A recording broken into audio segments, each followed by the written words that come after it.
Salut à tous et bienvenue sur la chaîne Puppet Comics. Aujourd'hui, chose un peu particulière, je vais vous présenter trois livres.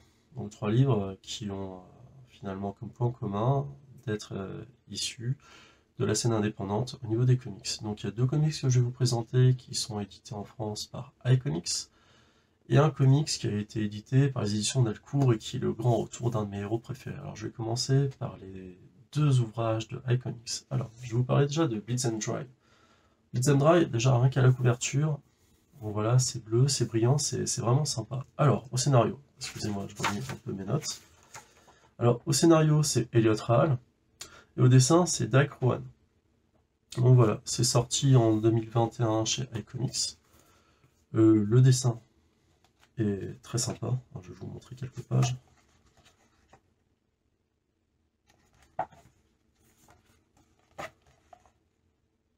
Voilà, je trouve ça agréablement dessiné. Par contre, ça a été un peu survendu. Ce livre a été un peu survendu. Pourquoi? Parce que comme Cyberpunk était sorti, ça y est, on a lancé la mode du Cyberpunk et tout ça. Ça, c'est un récit qui s'inscrit dans le Cyberpunk, voilà. Alors, en fait, la vérité, c'est pas du tout.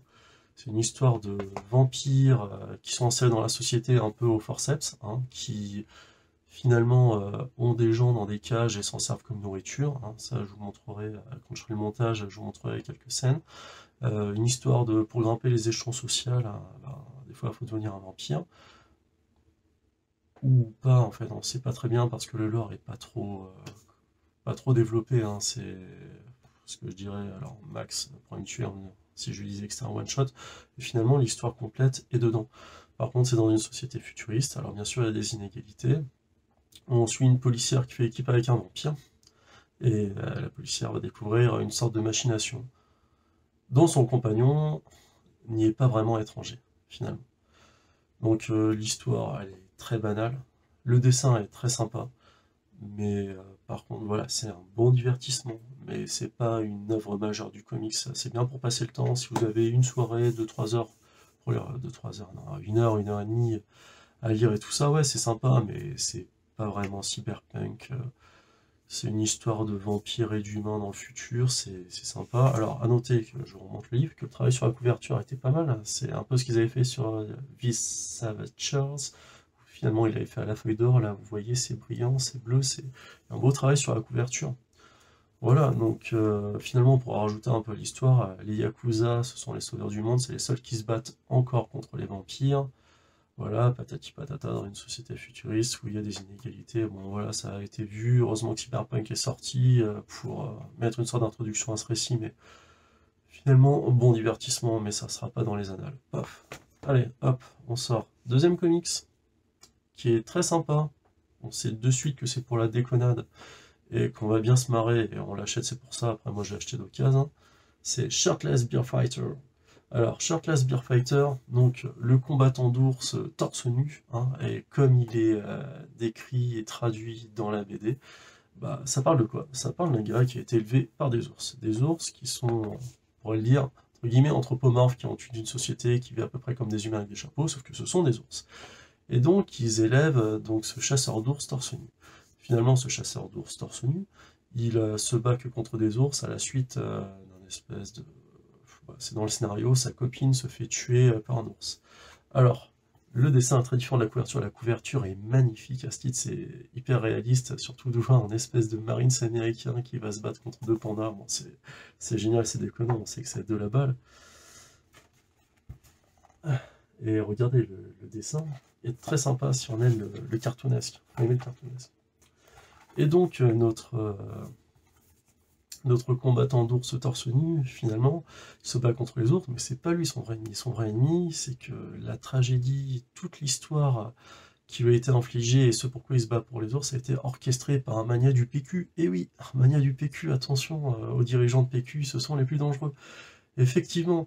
Et donc, ce mec est escorté par des ours renégats, et un des ours renégats, c'est le frère adoptif, donc, du, euh, du mec torse nu, voilà, qui veut lui prouver qu'il est plus fort, tout ça, blablabla. Donc finalement, s'ensuit une histoire assez rocambolesque, très très drôle. Moi je l'ai lu, j'avais pas le moral, et bah, ça m'a remis la pêche, et rien que pour ça, ça vaut vraiment le coup.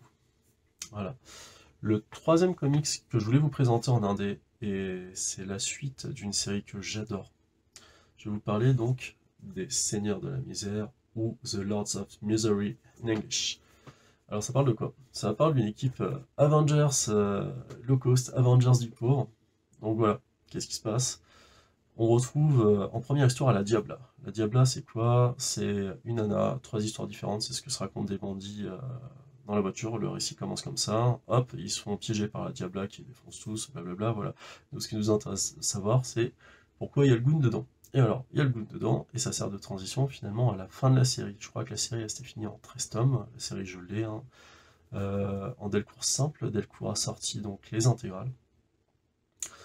Et donc, le goon va être avec Frankie, il va être avec un gamin, un loup-garou qui l'a suivi dans une fête foraine, et finalement, par chantage, ils sont obligés d'intégrer ce groupe.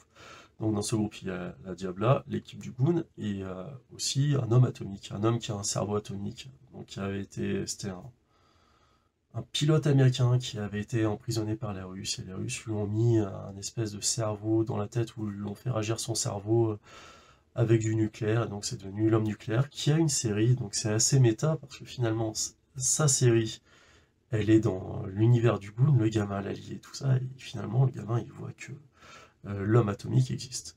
Donc s'ensuit une histoire contre des vampires qui ont dérobé un espèce de diadème qui rend le maître des vampires immortel, donc ils vont devoir arrêter tout ça. Donc voilà, il se passe ce qui se passe, hein. Et donc, sur le récit, on sait pourquoi il y avait le Goon dedans, et on sait pourquoi, et moi j'avais vu sur les catalogues VO avant, et j'avais pas trop compris pourquoi il y a une saison 2 du Goon, parce que la saison 1, The Goon, c'était de 1999 jusqu'à 2014-2015, hein. Si je me trompe, vous me le direz dans les commentaires. Et donc ça sert de transition à la deuxième saison du Goon.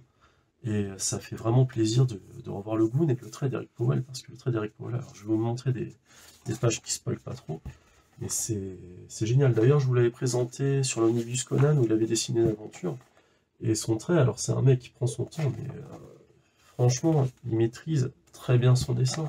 Il a un découpage qui est digne du cinéma. Et puis bon, juste pour revoir le Goon, c'est... Voilà. Alors là, vous avez l'homme atomique, la Diabla, le Goon, Frankie et le gamin loup-garou. Alors je sais plus comment il s'appelle, hein. Moi je l'appelle Rufus parce que il a des puces, il est roux, mais c'est ma connerie, ça, faut pas chercher. Et donc, les planches sont magnifiques. Moi, Eric Powell, c'est vraiment un dessinateur que j'apprécie beaucoup. J'ai adoré sa série sur le Goon. J'ai un peu moins aimé Chimichanga, mais bon, c'est dans la déconne. J'ai pas lu Il Billy, je pense que je vais m'y mettre. Et finalement, la saison 2 du Goon, j'espère qu'elle sera aussi exceptionnelle que la saison 1. Si vous connaissez pas, jetez-vous sur les intégrales, ça vaut vraiment le coup. Pour moi, c'est un des meilleurs comics qui existent. Et par un auteur qui fait véritablement ce qu'il veut, qui fait à la fois le scénar et qui fait le dessin. Alors sur Lords of Misery, il est crédité tout seul. Après, on va vérifier ça ensemble. Non, non. Écrit illustré par Eric Powell. Himself. Voilà. Cette équipe d'Avengers du pauvre, quoi. Ça sera tout pour aujourd'hui. Dites-moi ce que vous avez pensé dans les commentaires. Si vous les avez lus, si vous avez apprécié, si vous n'avez pas aimé, si vous trouvez que mon avis sur Bleed Them Dry est un peu trop tranché ou autre, je vous attends dans les commentaires. Il n'y a pas de souci, chacun peut avoir son avis, on peut en discuter librement. Ce sera tout pour aujourd'hui. Je vous dis salut et à bientôt.